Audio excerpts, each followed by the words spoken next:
నువ్వు ఇంకా రెడీ అవ్వకుండా మళ్ళీ వచ్చావేంటి? రెడీ అవుతాను పెద్దబాబు గారు, ఇప్పుడు వేసుకోండి. మీరు వేసుకుంటారా లేదా అని వచ్చినాను.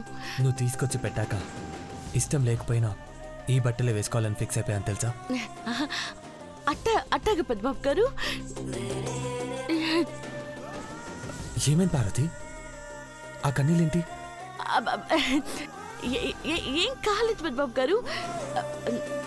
నల్లత పడితే కళ్ళ నుంచి నీరు కారుతాయి కదా. బేగ్గా రెడీ వచ్చేసేయండి. అమ్మగారు కేకేస్తున్నారు, వస్తాను.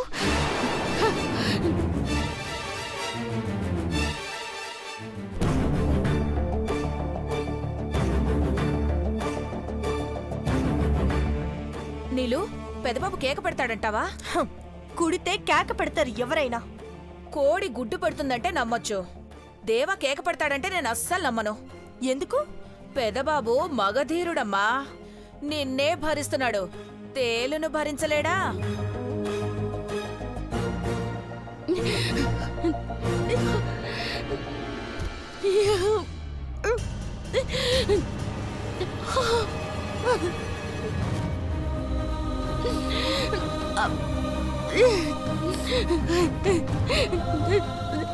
శివయ్య,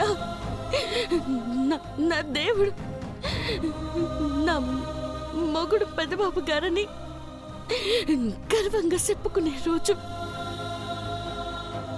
ఇయాలే అవుతుందన్న నమ్మకంతో ఉన్నాను.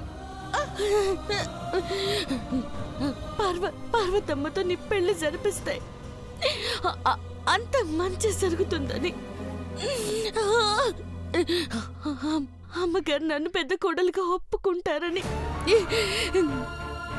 పెద్దబాబు గారు కోట ఆశలు ఎట్టుకున్నారు.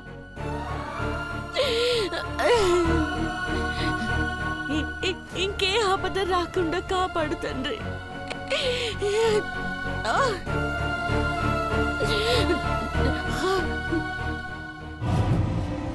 అదేంటి, దేవాకేం కాలేదు? ఇంకా తేలు కుట్టలేదనుకుంటా. తొందరెందుకు?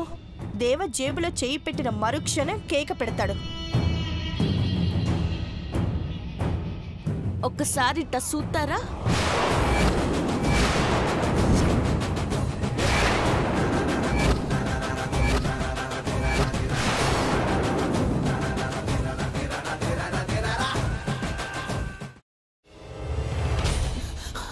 నువ్వు ఇంకేమన్నా చెప్పాలా? ఇంకేమన్నా అబద్ధం చెప్పాలనుకుంటే చెప్పేయి.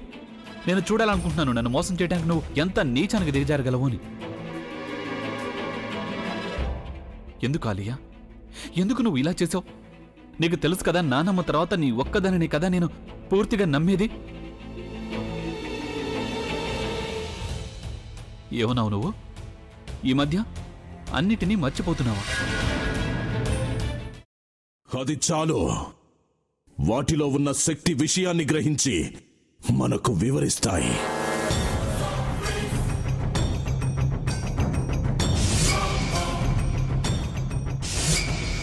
ఎవరు ఆ దండ విప్పొద్దు, గది తలుపులు తెరవద్దు.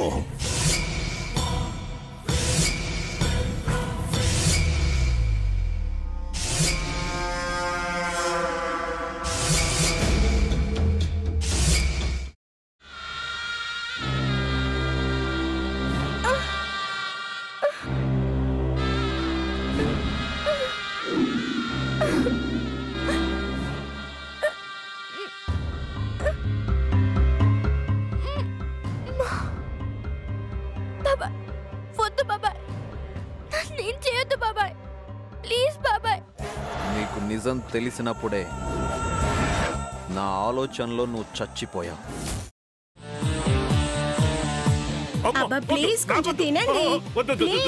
భీమారావు గారు, ఇగో మీరా కాదు సక్కుబాయ్. అవును, మీ పనామే లేచిపోయిందని చెప్పి కంప్లైంట్ ఇచ్చినావు కదా. రేయ్, ఆయన కంప్లైంట్ ఇచ్చింది లేచిపోయిందని కాదు, కనిపించడం లేదు అని. అట్లానా? సరే మేడం. ఇడియట్. ఆ వంట మనిషి పేరేంటన్నారు? రత్తాలు మేడం. ఏం పెద్ద మంచి, నీ వంట మంచిని కూడా మేడం అని పిలుస్తావా?